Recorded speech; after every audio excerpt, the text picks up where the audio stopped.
하나 둘 하나 둘. 안녕하세요. 함께 잠깐 기도하겠습니다.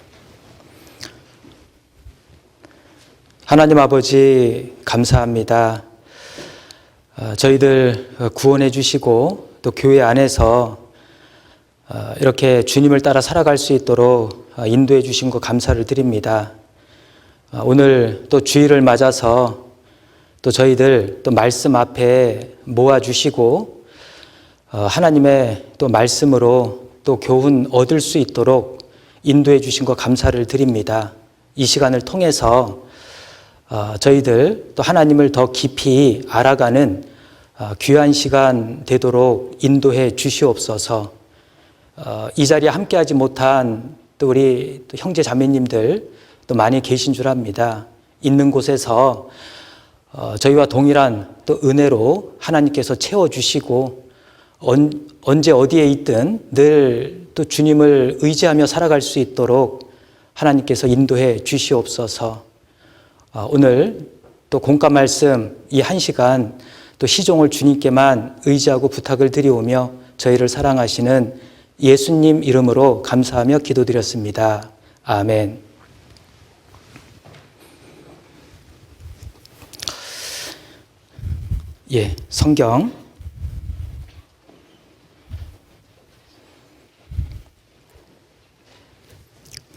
성경 출애굽기 25장을 찾겠습니다.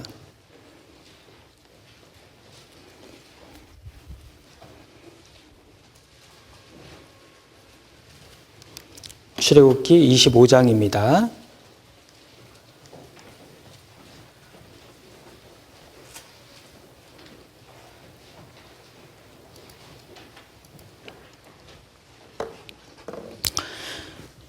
찾으셨으면 25장 8절, 9절, 2절만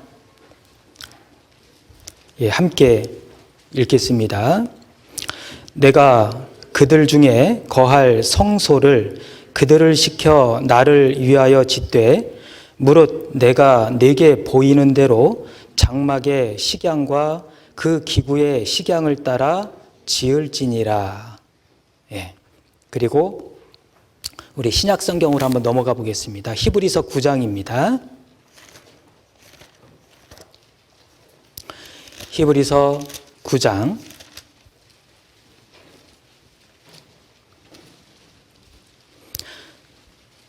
361쪽 자, 1절부터 7절까지 또 작은 목소리로 함께 읽겠습니다. 첫 언약에도 섬기는 예법과 세상에 속한 성소가 있더라. 예비한 첫 장막이 있고 그 안에 등대와 상과 진설병이 있으니 이는 성소라 일컫고 또 둘째 휘장 뒤에 있는 장막을 지성소라 일컫나니 금 향로와 사면을 금으로 싼 언약궤가 있고 그 안에 만나를 담은 금 항아리와 아론의 쌍난 지팡이와 언약의 비석들이 있고 그 위에 속죄소를 덮는 영광의 그룹들이 있으니 이것들에 관하여는 이제 낱낱이 말할 수 없노라. 이 모든 것을 이같이 예비하였으니 제사장들이 항상 첫 장막에 들어가 섬기는 예를 행하고 오직 둘째 장막은 대제사장이 홀로 1년 1차씩 들어가되 피 없이는 아니하나니 이 피는 자기와 백성의 허물을 위하여 드리는 것이라. 그래서 읽었습니다. 반갑습니다.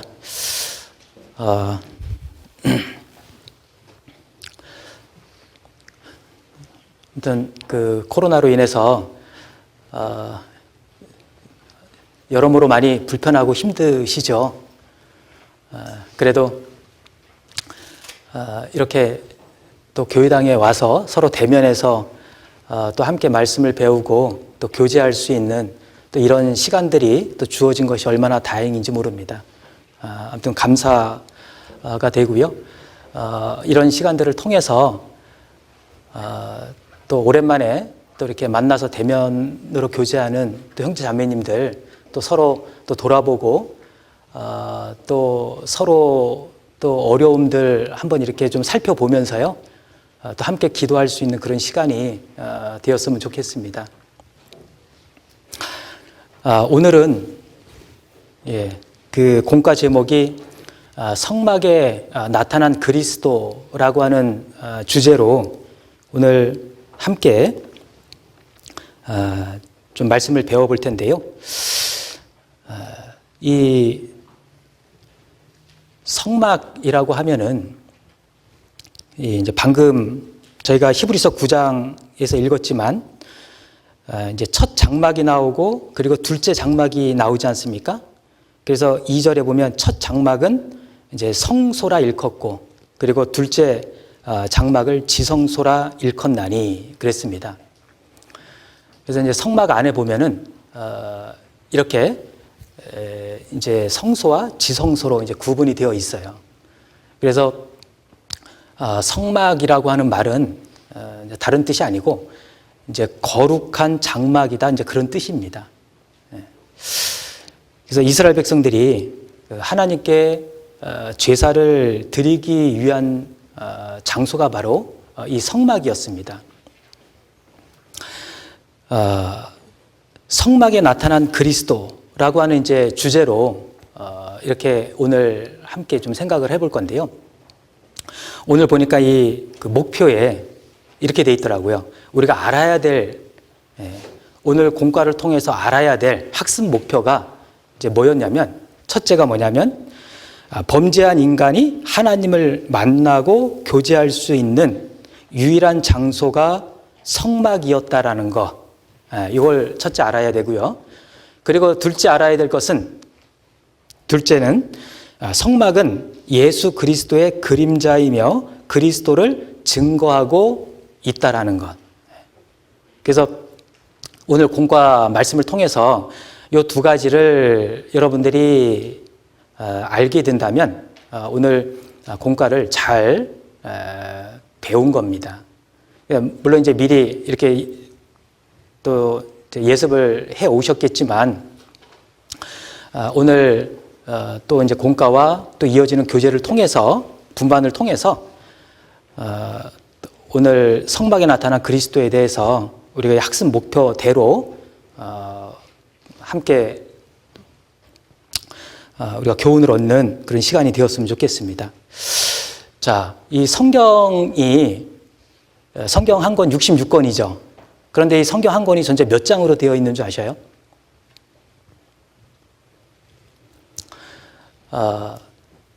성경 한 권이 전체 1189장으로 되어 있습니다. 제가 예전에 그 전화번호 뒷자리가 1189였거든요. 근데 그때 제가 이 뭐 성경 장수에 맞춰서 이제 전화번호를 이렇게 만든 게 아니고 그냥 어쩌다 보니까 그렇게 됐어요. 그래서 이 1189를 잘 잊어먹지는 않습니다. 1189장인데 그 1189장 중에서 이 성막에 대한 내용이 무려 50개 장에서 나오고 있습니다. 굉장히 많은 비중을 차지하고 있는 거죠. 그러니까 단일 주제로 봤을 때요, 가장 많은 비중을 두었다라고 볼 수 있습니다.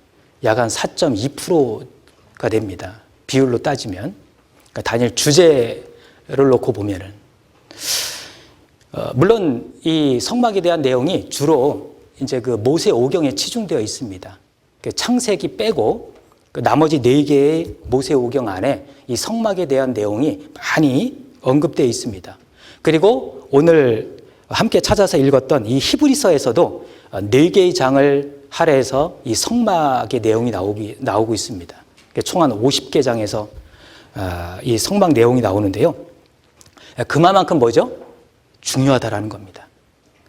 여러분들 성경에서 천지 창조에 대한 내용은 11개 장에 언급되고 있어요.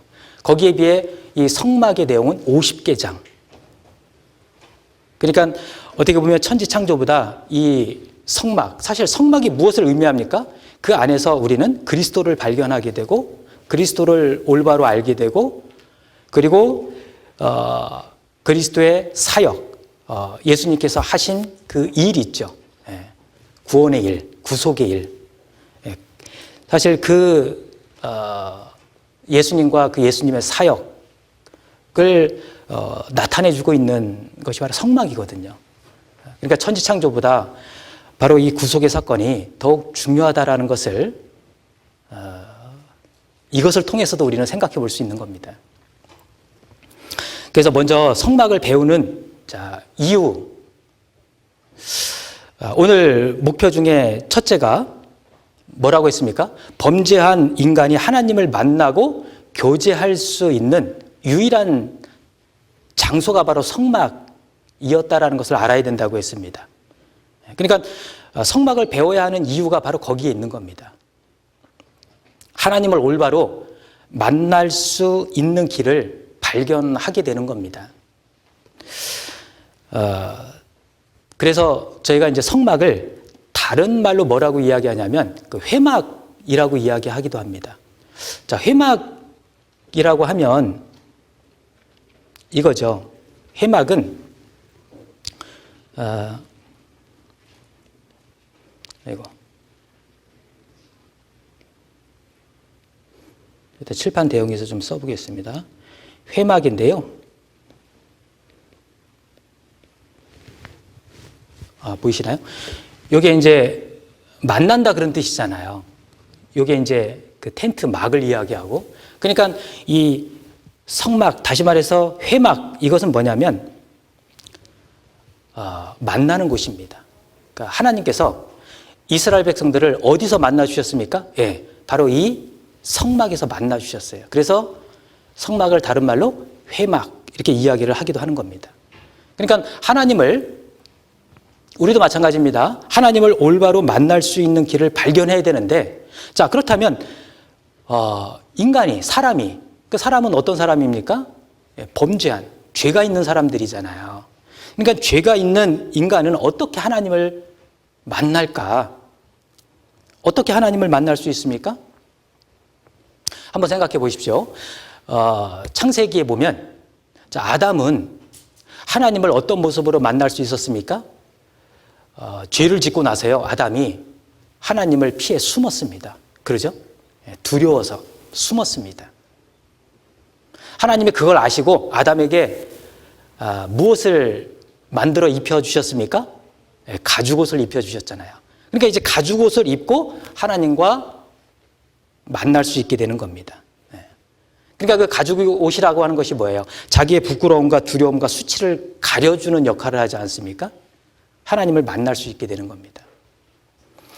자, 아벨은 어떻게 하나님을 만났습니까?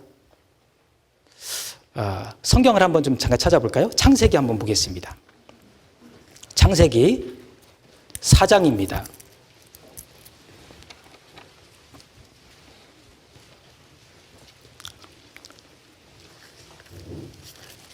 창세기 4장.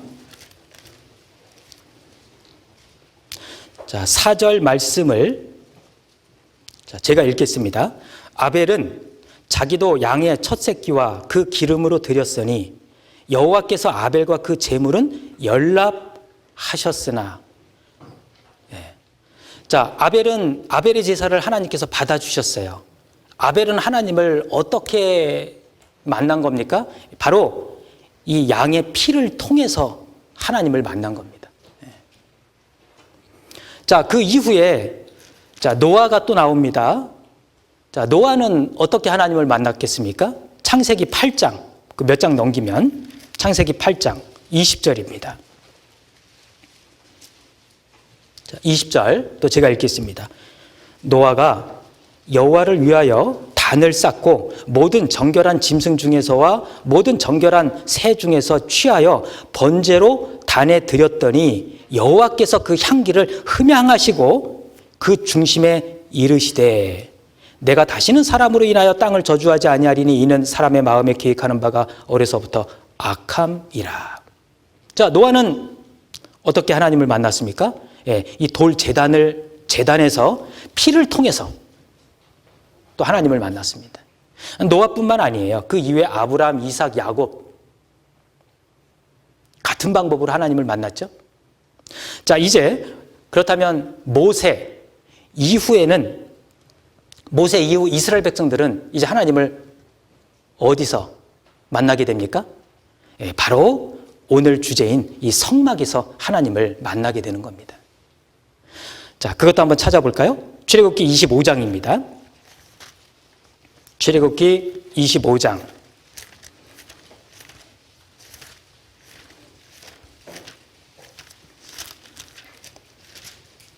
출애굽기 25장.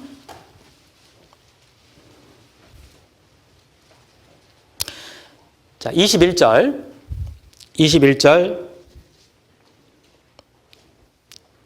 자, 22절까지 함께 작은 목소리로 읽겠습니다.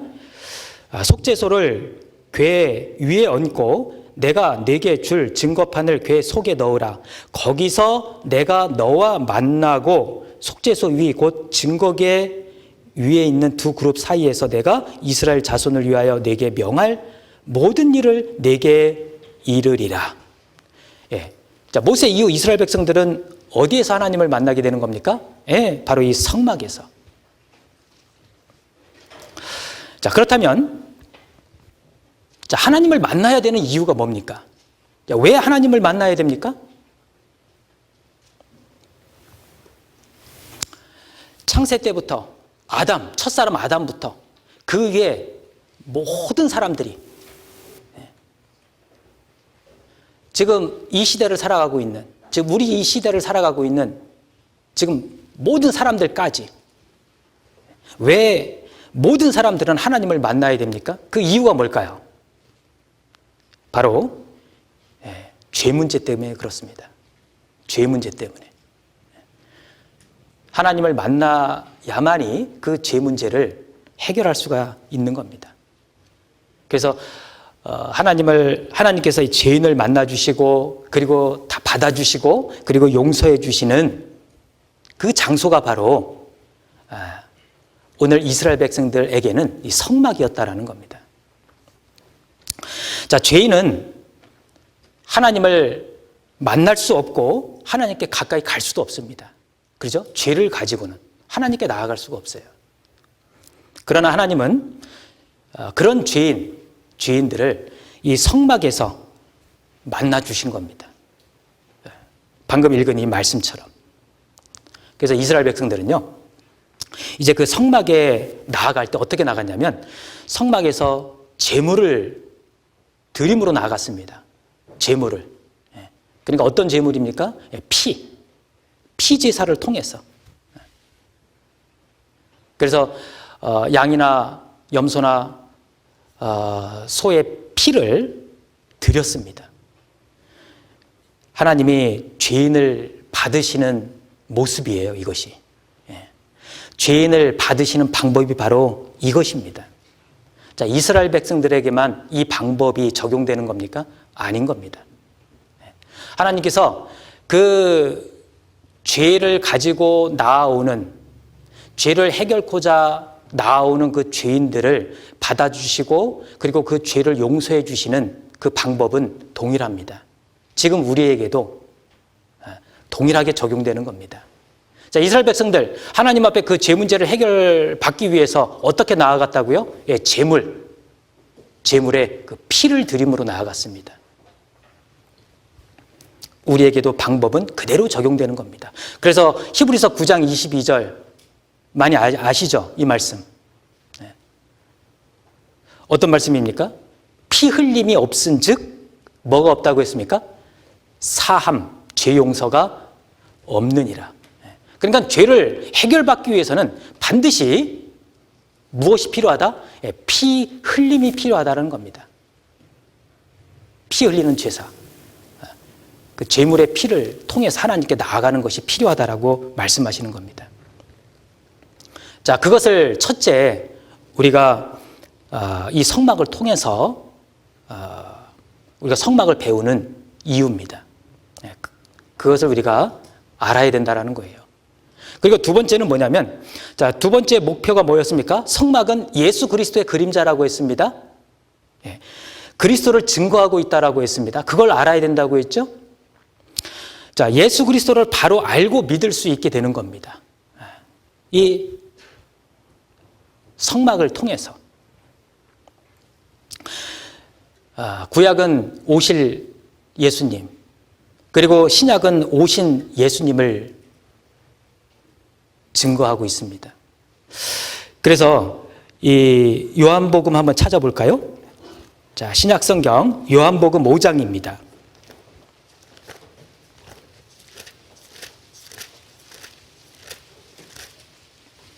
요한복음 5장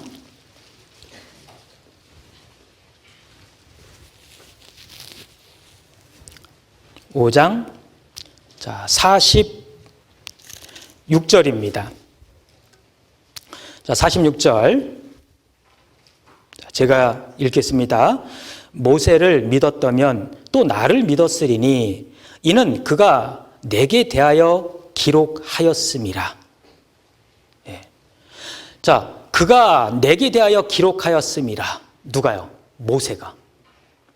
자, 모세의 글에 예수님이 기록되었고, 모세 오경에. 그 모세 오경 중 가장 중요한 부분은 어디인 겁니까? 바로 성막인 거예요. 그래서 이 구약의 이 성막을 확대해 놓은 것이 바로 신약의 바로 예수님입니다. 성막 이 전체는 예수님을 설명하는 거예요. 그래서 우리가 성막을 배우는 것은 예수님에 대해서 배우는 거나 마찬가지입니다. 여러분들, 구원을 받기 위해서는, 영원한 생명을 얻기 위해서는 필요한 것이 있는데 그게 뭐라고 했습니까? 요한복음 17장 3절에 보면 영생은 유일하신 참 하나님과 그리고 그의 보내신 자 예수 그리스도를 아는 것이니이다 그랬습니다. 자, 영원한 생명을 얻기 위해서 필요한 것은 뭐냐면 알아야 된다. 배움을 통해서 알아야 되는 겁니다. 근데 무엇을 알아야 됩니까? 유일하신 참 하나님.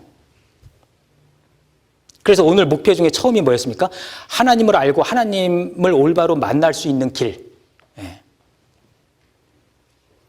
그게 중요한 거죠. 그리고 두 번째는 뭡니까? 그의 보내신 자 예수 그리스도. 예수 그리스도를 아는 것, 그 아는 것을 통해서 바로 영원한 생명을 얻게 된다는 겁니다. 그래서 이 성막을 우리가 배움으로 인해서 예수 그리스도를 바로 알고 믿을 수 있게 된다는 것. 이것을 오늘 이 학습 목표 두 번째로 이렇게 잡아놓은 것입니다. 굉장히 중요한 거죠.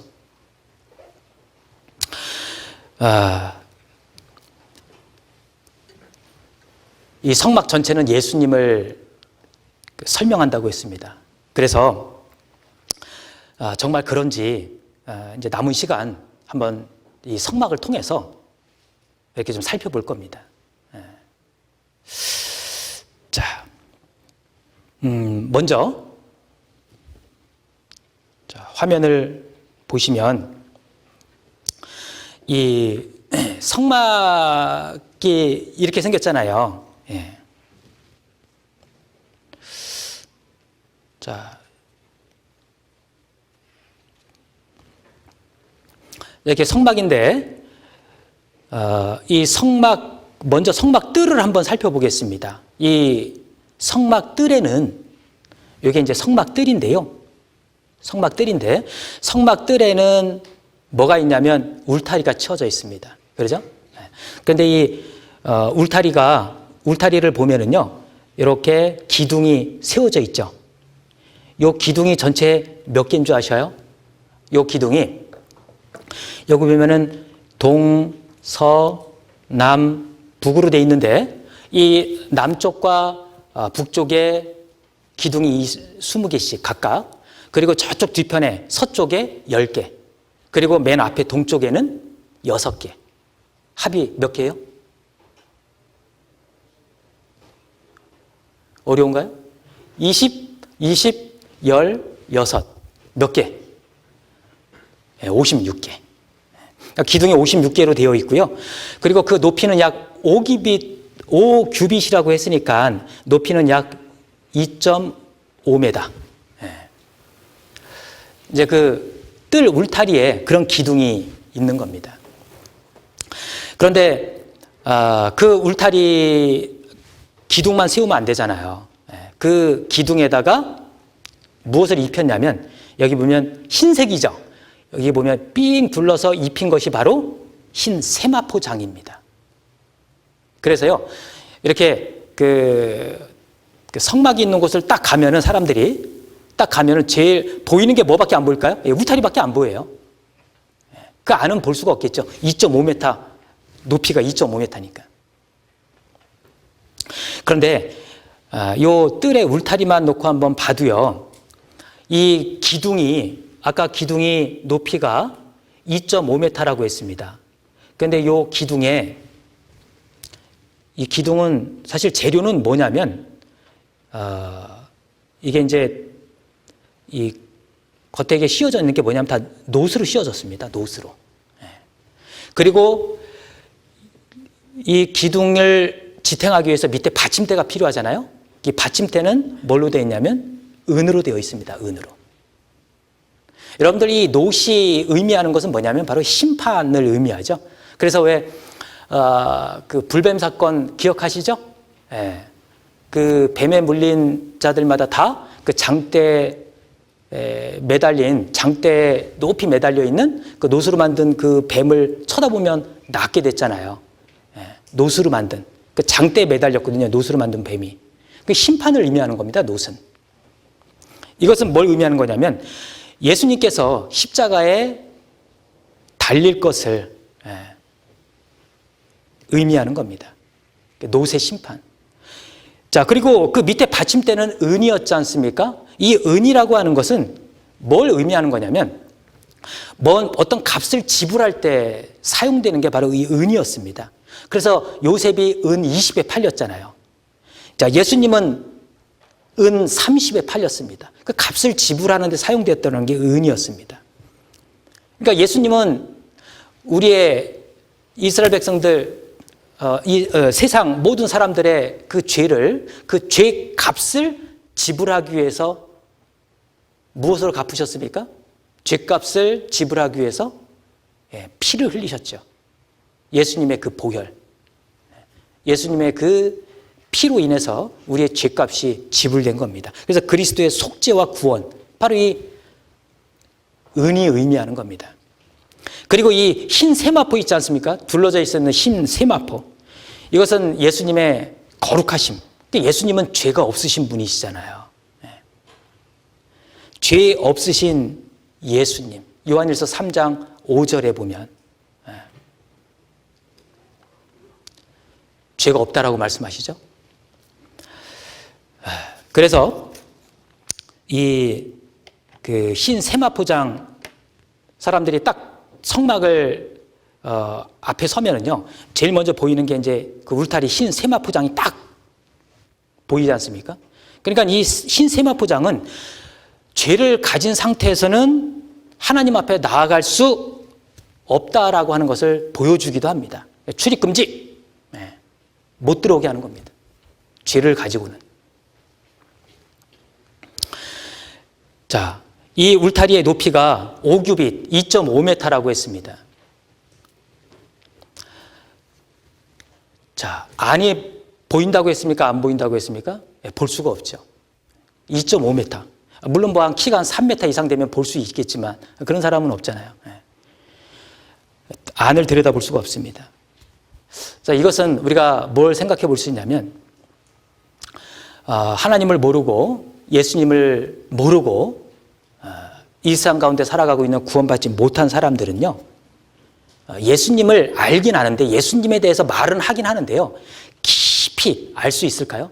깊이 모르는 겁니다. 그냥 겉으로 드러나는 거, 그냥 이렇게 누가 이야기하는 거, 그런 거 좀 보고 들어서 알 뿐이지 예수님에 대해서 깊이 알기 어렵다는 겁니다. 예수님을 깊이 알기 위해서는요,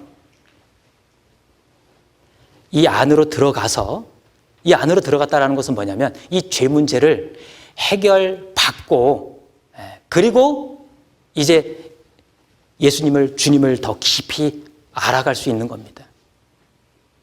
그것을 우리는 생각해 볼 수 있어요. 자, 그리고 여기서 보면은 울타리를 받고 그리고 두 번째 우리가 볼 게 뭐냐면 바로 이 문입니다. 이 문. 자, 이 문을 보면은요, 이 문이 굉장히 큽니다. 성경에 보면 이 문이 이 문이 20규빗이라고 했습니다. 그러니까 약 한 10m 정도 됩니다. 굉장히 크죠. 10m 문 보셨어요? 10m짜리 문. 굉장히 넓고 굉장히 크죠. 이것은 우리가 이것을 통해서 알 수 있는 것은 자, 구원의 문이 되시는 예수님.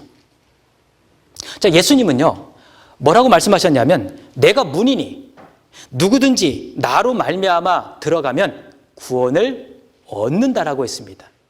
요한복음에 보면. 자, 예수님이 나는 문이니. 그런데 예수님이 문인데 어떤 문이에요? 넓은 문입니다. 여기 보면 20규빗, 약 10m 정도라고 했죠?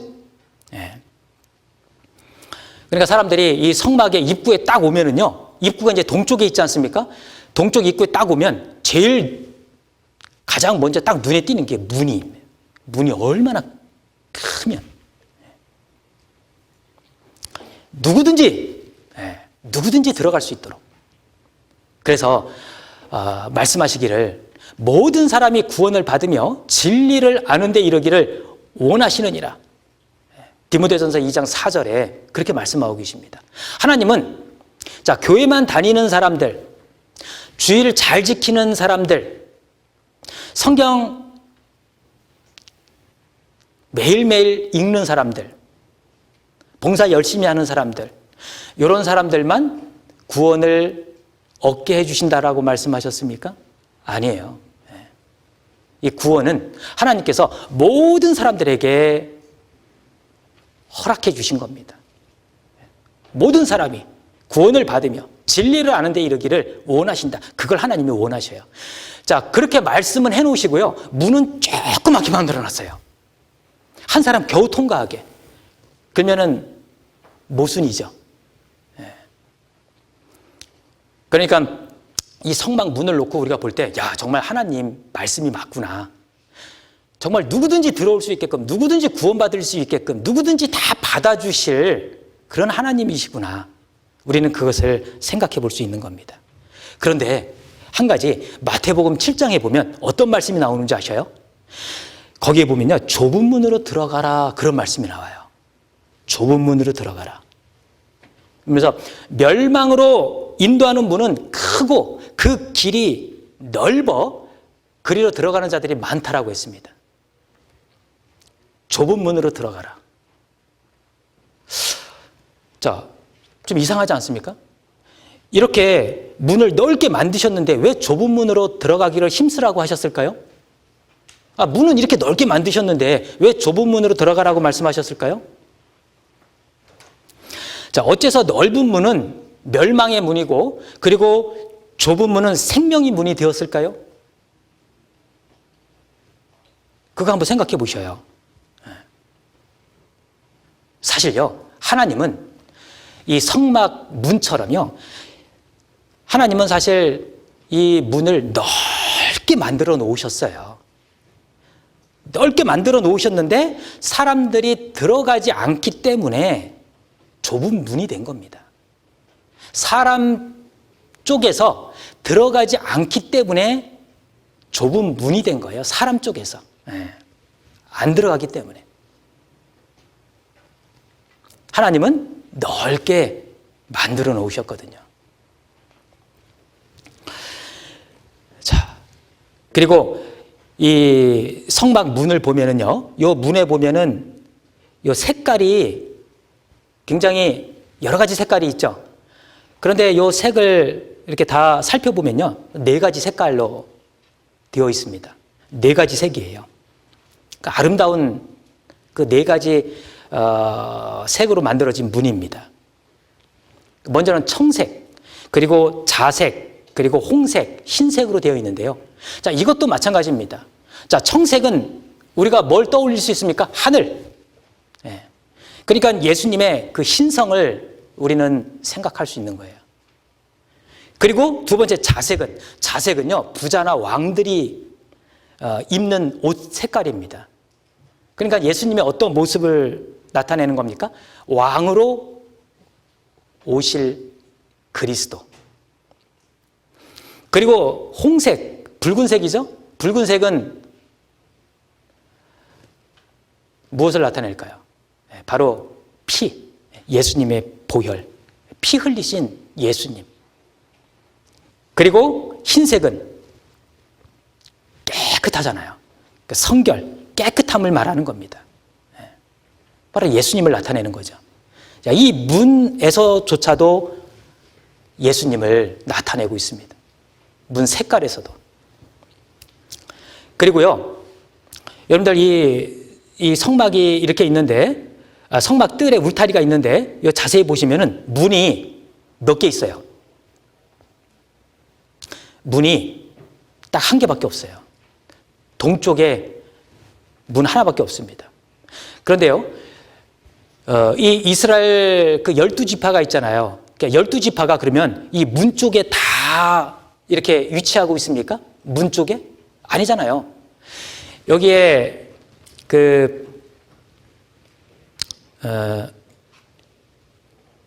이 성막이 이렇게 있으면, 자, 이스라엘 백성들은, 자, 12지파가 어떻게 되어 있냐면, 이 동쪽에 3지파, 그리고 북쪽에도 3지파, 남쪽에도 3지파, 서쪽에도 3지파, 이렇게 3지파씩 위치하고 있습니다. 그러니까 이 성막을 딱 중앙에 놓고, 물론 이 동쪽에는 에브라임 지파를 대표로 해서 3개의 지파가 있어요. 그리고 저기 반대편 서쪽에서는, 서쪽이 에브라임입니다. 죄송합니다. 에브라임이고, 여기 동쪽은 유다죠, 유다. 예. 그리고 이쪽 남쪽은 르우벤, 그리고 북쪽은 단 지파가 대장으로 이렇게 3개 지파씩 있는 겁니다. 그런데 여기 보십시오. 자, 문은 지금 동쪽에밖에 없어요. 그러면 유다 지파를 포함해서 3개 지파는 이 문하고 가장 가까이 있으니까 이게 진입하기가 수월하잖아요. 그런데 저기 에브라임 지파와 함께 있는 3개의 지파는 반대편에 있거든요. 여기 문까지 오려면 굉장히 멀겠죠. 그런데도 문은 하나밖에 안 만들어놨습니다. 여러분들 사는 곳이 아파트인 분들은 어때요? 아파트에 문이 정문 하나밖에 없던가요? 그러면요, 저기 정문에서 제일 먼 단지에 있는 분들은 막 항의할 거예요. 후문도 만들어달라, 옆문도 만들어달라. 그래서 막 아파트 한 단지 안에만 보대요. 정문, 후문, 뭐 측문, 옆문, 쪽문, 문이 여러 개가 있어요. 학교 안에도 보면은 문이 여러 개가 있잖아요. 정문만 있는 게 아니죠. 후문도 있고. 그런데 이 성막에는 왜 이 문을 하나밖에 안 만들어 놨을까요? 아주 이상하지 않아요?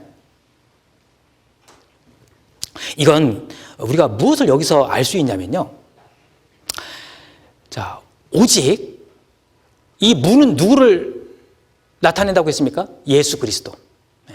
그러니까 오직 예수 그리스도 한 분, 그 예수님만을 통해서 구원이 가능하다라는 것을 의미하는 겁니다. 예수님만을 통해서.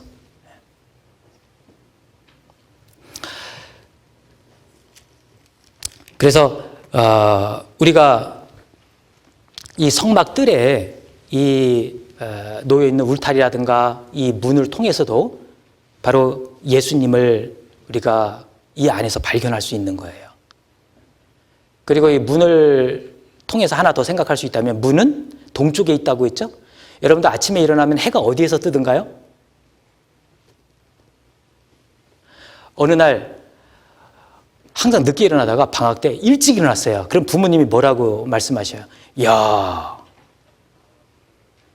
오늘은 해가 서쪽에서 뜨겠다. 그렇죠?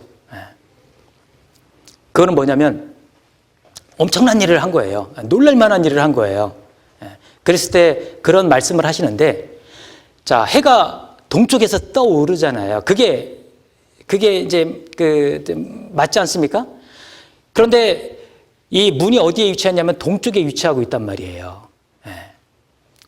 자, 이것은 뭐냐면 해가 뜨는 곳입니다. 성경에 보면 어두운 데서 빛이 비추리라. 예수님은 어떤 분이셔요? 예수님은 생명의 빛 되신 분입니다. 생명의 빛 되신 분이에요. 그래서 하나님께서 이 예수님의 그 얼굴에 있는 하나님의 영광을 아는 빛을 우리 마음에 비춰주셨다라고 했거든요. 그러니까 우리가 구원을 받게 되면 그 빛을 우리가 받게 되는 겁니다. 그런데 그 빛, 바로 빛은 하루에 그 시작에서 그 빛은 어디에서 떠오르냐면 바로 동쪽에서 떠오르는 겁니다. 그래서 성막의 문도 동쪽에 위치해 있다라는 것으로 우리가 이렇게 교훈을 받아볼 수 있어요. 자, 그리고 이제 이 문을 열고 들어가면요, 이 안으로 들어가면 가장 먼저 만나는 곳이, 가장 먼저 보이는 것이 뭐냐면 번제단을 가장 먼저 만나게 됩니다. 이 번제단은 뭐 하는 곳입니까? 예, 번제단은요, 태우는 곳입니다. 이 제물이 될 그 짐승들을 여기에 이 번제단에다가 태우는 겁니다. 이 짐승들이 왜 여기서 죽어야 됩니까? 이 소나 양이 왜 이 번제단 위에서 죽는 겁니까? 바로 이스라엘 백성들의 그 죄를 대신 짊어지고 죽는 겁니다. 그렇죠? 그래서 이 번제단을 통해서 우리가 알 수 있는 것은 바로 그겁니다. 죄를 위해서, 우리 죄를 위해서, 내 죄를 위해서 대신 비참하게 죽으실 그 예수님을 바로 나타내는 거예요. 여러분들 그 레위기 성경 읽어보면, 레위기 1장을 읽어보면요, 이 제물이 될 짐승을 딱 잡잖아요. 그냥 징그러워, 그래서 통째로 그냥 위에서 태우는 게 아니에요. 그게 아니고요, 딱 그 제물이 될 그 짐승이 있잖아요. 그러면 어떻게 번제단에 올리냐면 가죽을 쫙, 먼저 피를 뽑죠. 피를 뽑고 그 다음에 가죽을 쫙쫙 벗깁니다. 그리고 이제 각을 떠요. 그리고 쫙쫙 벌려가지고 그것을 이 번제단 나무 위에다가 쫙 벌려 놓는 거예요. 그리고 태워서 드리는 거예요. 너무 징그럽지 않습니까? 너무 비참하지 않습니까?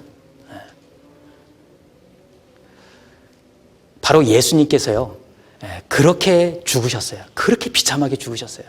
여러분들 예수님 죽으시는 거, 예수님 그 십자가에 그 달리시는 그 영상, 그리고 그런 사진들 많이 봤죠.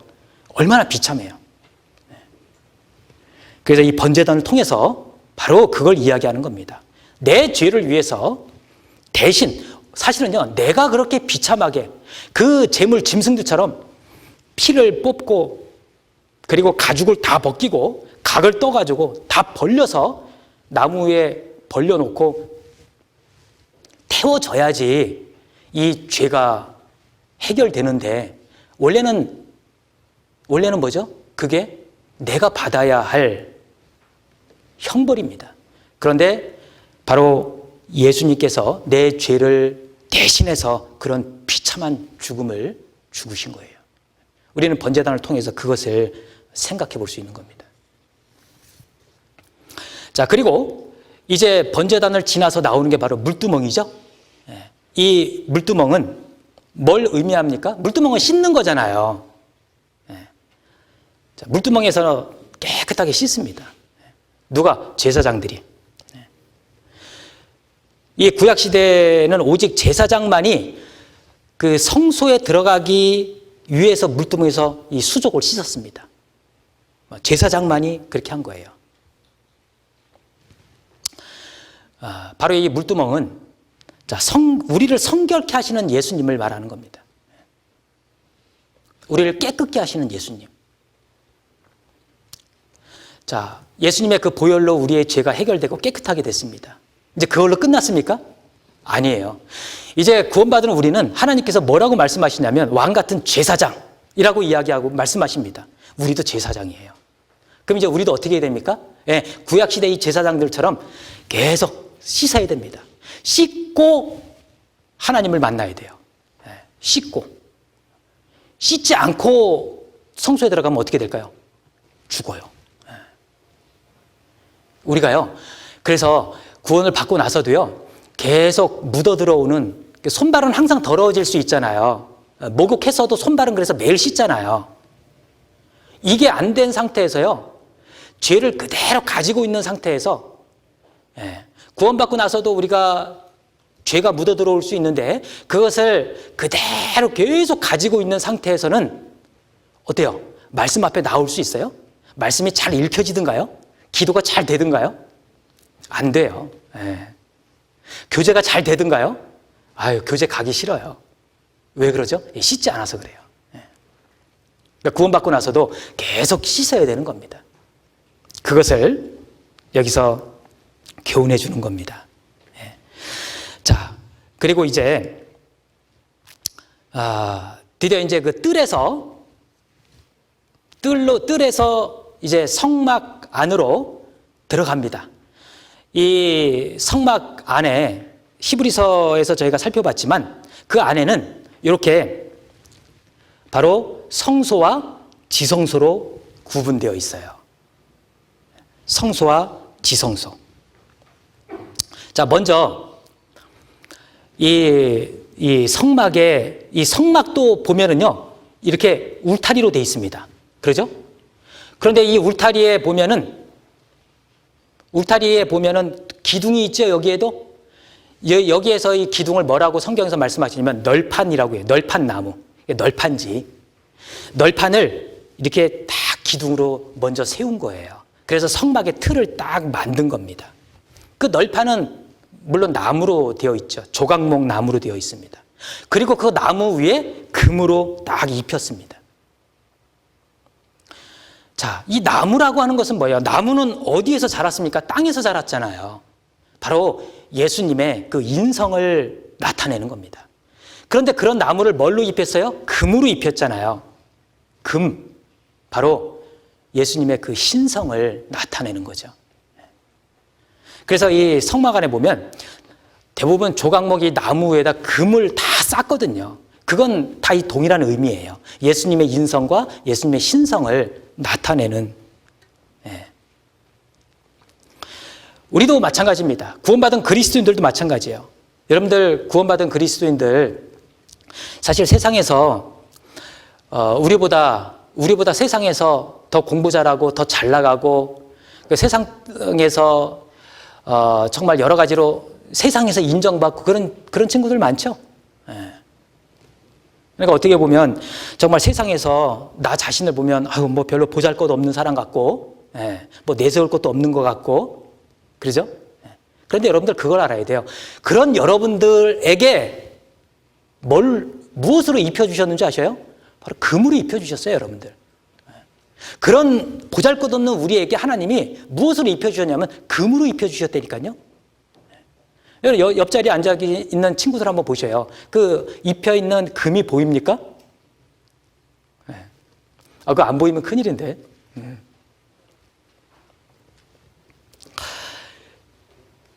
바로 금으로 입혀졌다는 것은 이제 나를 통해서 하나님의 그 능력과 그리고 그 영광을 나타내는 그런 위치에 우리가 있는 겁니다. 이 기둥도 마찬가지로 이제 그 개수가 있는데 아까 그 성막 뜰의 울타리는 56개였죠. 그런데 이 성막의 이 널판지는 전체 몇 개냐면 한번 세보세요. 자, 여기도 마찬가지로 남쪽, 북쪽엔 각각 20개씩. 그리고 저기 반대편 서쪽에는 8개. 그리고 앞쪽에는 없어요. 그냥 휘장, 문입니다. 널판은 아니고 그냥 기둥만 있어요. 자, 그렇다면 이 널판이 전체 몇 개예요? 20개, 20개, 8개. 48개. 48개의 널판지로 되어 있어요. 그런데 이 널판, 이 48개의 널판의 그 기초가, 이 기초가 뭘로 되어 있냐면, 이 널판을 세우고 그 밑에 그렇게 받침대가 있어야 되잖아요. 바로 이것이 이제 은받침으로 되어 있습니다. 그래서 한 기둥당 은받침이 2개씩 되어 있어요. 그래서 은받침은 96개가 되겠죠. 마찬가지입니다. 은이라고 하는 것은 아까 말씀드렸죠. 바로 그 죄값을 치르는 데 사용했다고 했습니다. 예수님의 그 속죄와 구속, 그걸 의미하는 겁니다. 자, 이 널판을 이렇게 48개를요, 그냥 세워만 놓으면 안 되잖아요. 이거를 쫙 고정시켜야 되지 않습니까? 이 48개가 딱 고정이 될 수 있도록 한 것이 무엇이었냐면 바로 띠예요, 띠. 그래서 48개의 널판으로 띠를 쫙 감았습니다. 그 띠에도 바로 뭘 입혔냐면 금을 입혔어요. 그래서 금띠인 겁니다.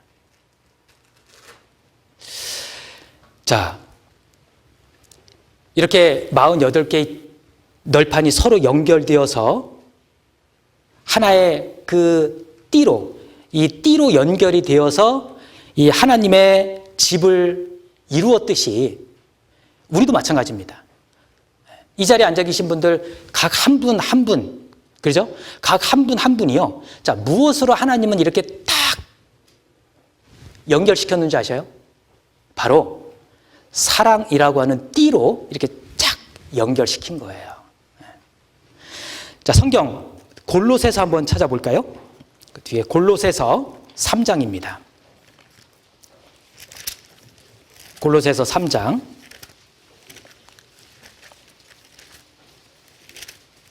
327쪽 골로새서 3장 14절입니다. 자, 14절 말씀 제가 읽겠습니다. 이 모든 것 위에 사랑을 더하라. 이는 온전하게 매는 띠니라. 그래서 사랑의 띠로 우리는 하나가 되었습니다. 찬양도 있잖아요, 그죠? 사랑의 띠로 하나가 되었다라는 찬양도. 바로 이 성막의 울타리가 그렇게 되어 있는 거예요. 그리고 이 성막을 덮고 있는 뭐가 있냐면 성막을 덮고 있는 이 덮개가 있습니다.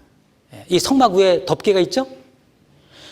이 덮개 마찬가지로 덮개도 예수 그리스도의 모습을 나타내고 있습니다. 덮개가 몇 겹으로 되어 있냐면 4겹으로 되어 있어요. 자, 4겹으로 되어 있는데 그 밑에 그 그림을 보면은요, 여기는 이제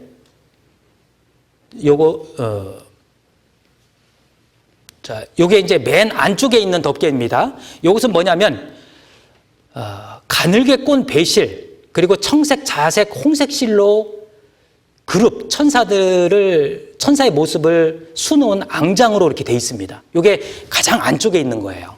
요거는 뭐냐면 영광의 그리스도 예수님을 나타내는 거죠.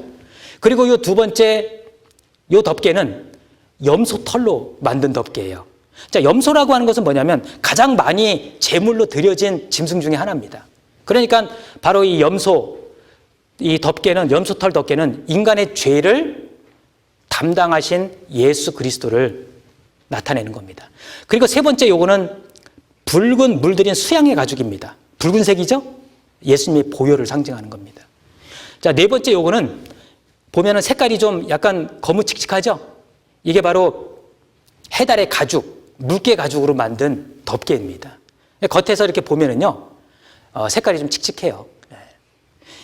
이거는 초라하게 인간의 모습으로 오신 그 예수님의 모습을 나타내는 거예요. 그러니까 사람들은요, 이 성막을 딱 보면 이 성막이 이 높이가 약 5m 정도 되거든요. 5m입니다. 그리고 이 울타리는 2.5m니까 이 성막 밖에서 보면은 성막 울타리와 그리고 맨 위에 불룩 튀어 올라온 뭐가 보입니까? 예. 바로 이 해달의 가죽, 아주 이 거무칙칙한 그 덮개만 보이는 거예요. 그러니까 사람들은 이 예수님을 구원받지 못한 사람들은요, 그 예수님을 어떻게만 알고 있냐면 예수님을 이 처음 보여지는 그냥 이 해달의 가죽 이 모습으로밖에 모르는 거예요. 목수의 아들로 태어나가지고 뭐 그냥 그럭저럭 그냥 그렇게 살다가 세상을 떠나신 분. 그런데 그렇지 않잖아요. 이 덮개를 하나하나 벗겨보면요, 그 예수님의 보혈의 피, 그리고 인간의 죄를 담당하신 그 예수님, 그리고 그 영광의 그리스도, 그런 모습들이 그 안에 숨겨져 있는 겁니다. 그것은 밖에서 보입니까? 안 보이는 거예요. 가장 그 영광스러운 그리스도의 모습은 그 안에 가장 성스러운 곳에 들어가야만이 볼 수 있는 겁니다. 이 덮개는 또한 교회 그리고 우리 성도들의 형제자매님들의 모습이기도 해요. 우리의 겉모습은 보잘것없어 보이죠. 그러나 그 속에 하나님의 충만이 머물러 있다라고 했습니다. 그래서요, 여러분도 밖에서 친구들에게 또는 믿지 않는 자들에게, 사람들에게 이렇게 무시를 당할 때도 있고 또 따돌림을 당할 때도 있고, 뭐 때문에? 내가 예수님을 믿는다라는 것 때문에. 뭐 이유가 있을 수도 있고 이유가 없을 수도 있습니다. 자, 그럴 때는요, 너무 그것 때문에 속상해할 필요 없어요. 그들은 우리를 그렇게밖에 보지 않는구나, 이렇게 생각하시면 돼요. 그러나 뭐죠? 그들이 볼 수 없는 우리 안에, 이 내면에는 뭐가 있어요? 이 내면에 영광스러운 존귀한 것이 있잖아요. 하나님이 보셨을 때 가장 존귀한,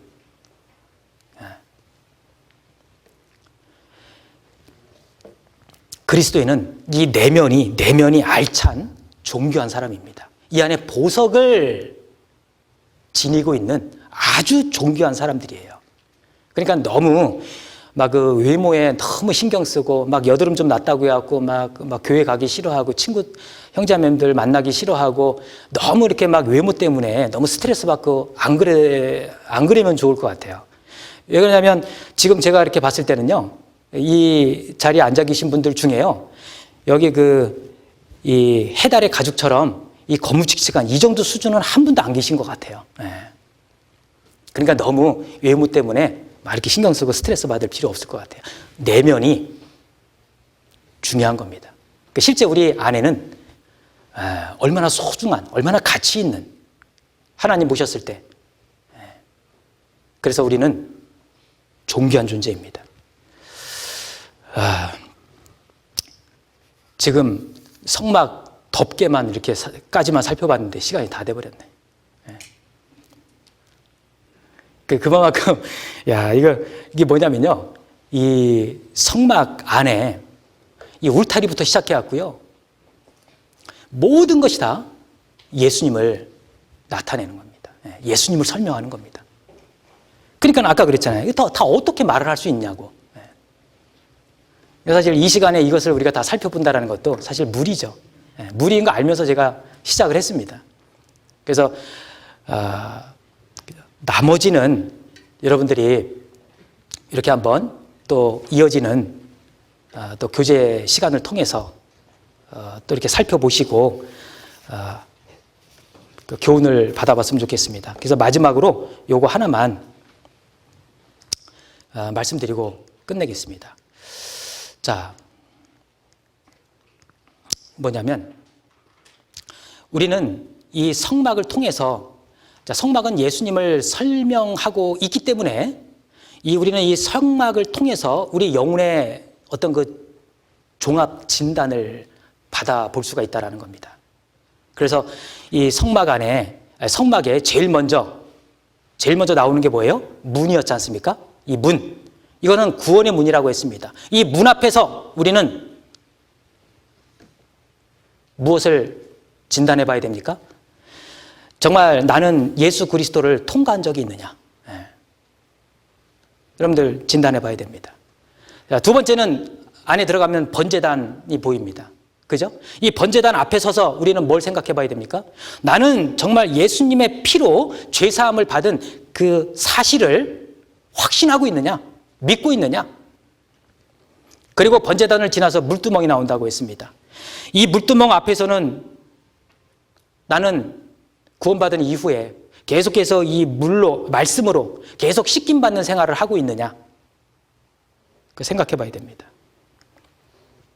그리고 이제 성소 안에 들어가면 이제 왼편에 촛대가 보입니다.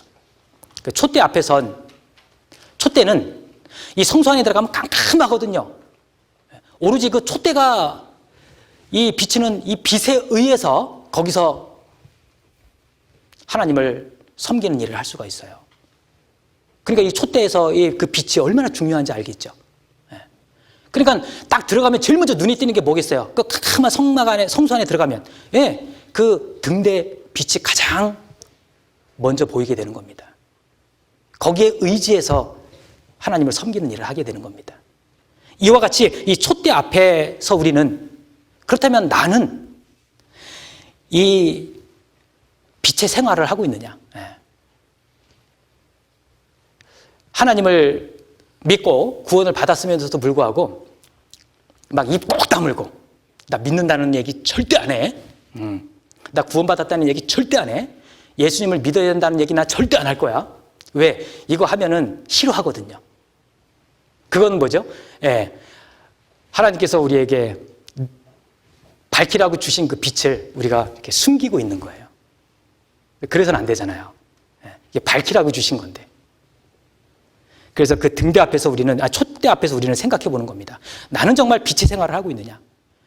그리고 반대편에 떡상이 있습니다. 진설병이라고. 떡상 앞에서는 나는 생명의 떡 대신 예수 그리스도를 영의 양식으로 삼고 있느냐? 그래서 늘 예수님을 바라보고 예수님을 생각하고 예수님을 증거하는 이 말씀을 가지고 읽고 묵상하고 하면서 살아가고 있느냐? 이제 그걸 진단해 봐야 됩니다.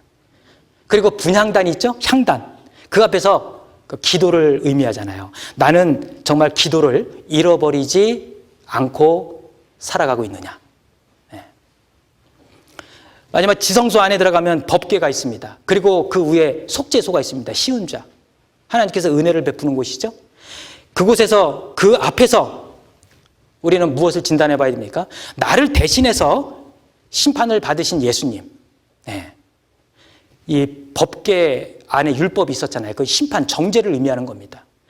그리고 구원의 은혜를 베풀어 주신 하나님, 그 위에 시운자, 이 피를 뿌려서 그 그룹들이 그 뿌려진 피를 보듯이 하나님은 이제 우리의 죄를 보시고 그리고 정죄하시고 심판하셔야 됐는데 이제 그 위에 뿌려진 예수님의 피, 그 피 때문에 이제 하나님은 우리의 죄를 보시는 게 아니라 예수님의 그 피, 보혈을 보시면서 우리의 죄를 용서해 주시는 겁니다. 그래서 그 법궤 속죄소 앞에서 나를 대신해서 심판받으신 예수 그리스도, 그리고 구원의 은혜를 베푸신 그 하나님께 과연 나는 감사하는 생활을 하고 있는지, 그것을 우리는 진단을 해봐야 됩니다.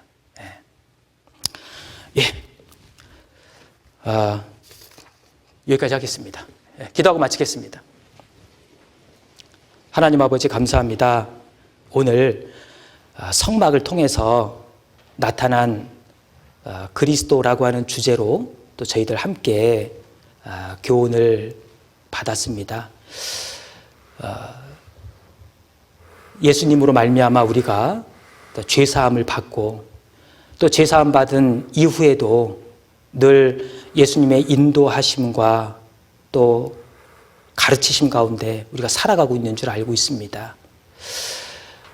저희들 여러 가지로 부족하고 또 여러 가지로 연약하지만 더욱 주님께서 우리에게 베풀어 주신 그 크신 사랑과 은혜를 기억하면서 또한 주님의 이 말씀을 더욱 가까이 하는 가운데 주님을 더욱 깊이 알아가게 해주시고 그 가운데 더욱 주님 앞에 귀한 쓰임을 받으며 살아갈 수 있도록 인도해 주시옵소서.